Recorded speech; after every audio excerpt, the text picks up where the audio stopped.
জাতীয় নির্বাচনের মতো উপজেলা পরিষদ নির্বাচনও বর্জন করে প্রধান বিরোধী দল বিএনপি সহ সমমনা দলগুলো। আর এই কারণে এই নির্বাচনকে প্রতিযোগিতামূলক করতে আওয়ামী লীগ দলীয়ভাবে প্রার্থী দেয়নি। প্রায় সব উপজেলায় আওয়ামী লীগের একাধিক নেতা প্রার্থী হন। অবশ্য দলীয় নির্দেশ অমান্য করে কয়েকটি উপজেলায় বিএনপির নেতারাও নির্বাচন করেন।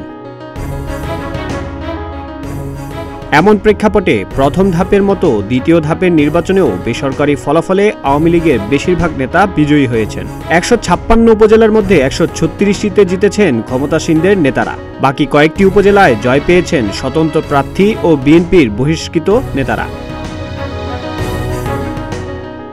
২১ মে ষষ্ঠ উপজেলা পরিষদ নির্বাচনের দ্বিতীয় ধাপে দেশের ১৫৬টি উপজেলায় ভোটগ্রহণ অনুষ্ঠিত হয়। মঙ্গলবার সকাল ৮টায় শুরু হয় ভোটগ্রহণ, যা চলে একটানা বিকেল ৪টা পর্যন্ত। চেয়ারম্যান, ভাইস চেয়ারম্যান ও নারী ভাইস চেয়ারম্যান পদে ৬৪ উপজেলায় ইভিএমে ভোট গ্রহণ করা হয়। বাকি ১৩২ উপজেলায় ভোট নেওয়া হয় ব্যালট পেপারে।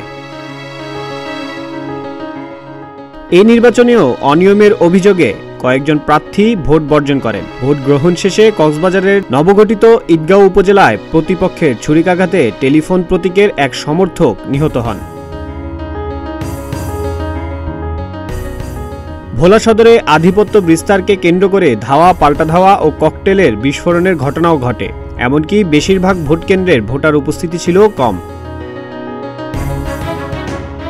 অবশ্য নির্বাচন শেষে প্রধান নির্বাচন কমিশনার কাজী হাবিবুল আওয়াল বলেন, বিচ্ছিন্ন দু-একটি ঘটনা ছাড়া নির্বাচন মোটামুটি শান্তিপূর্ণ পরিবেশে অনুষ্ঠিত হয়েছে। ভোটের হার নিয়ে তিনি জানান, ভোটার উপস্থিতির হার ৩০% উপরে ছিল। দ্বিতীয় ধাপের ১৫৬ উপজেলা পরিষদের নির্বাচনে ৩ পদের ১,৮২৪ জন প্রার্থী প্রতিদ্বন্দ্বিতা করেন। তার মধ্যে চেয়ারম্যান পদে ৬০৩ জন, ভাইস চেয়ারম্যান পদে ৬৯৩ জন এবং নারী ভাইস চেয়ারম্যান পদে ৫৯৮ জন প্রতিদ্বন্দ্বিতা করেন।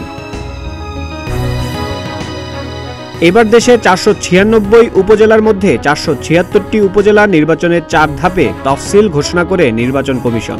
প্রথম ধাপে ১৫২ উপজেলায় তফসিল দিলেও নানা জটিলতায় গত ৮ মে ভোট হয় ১৩৯টিতে।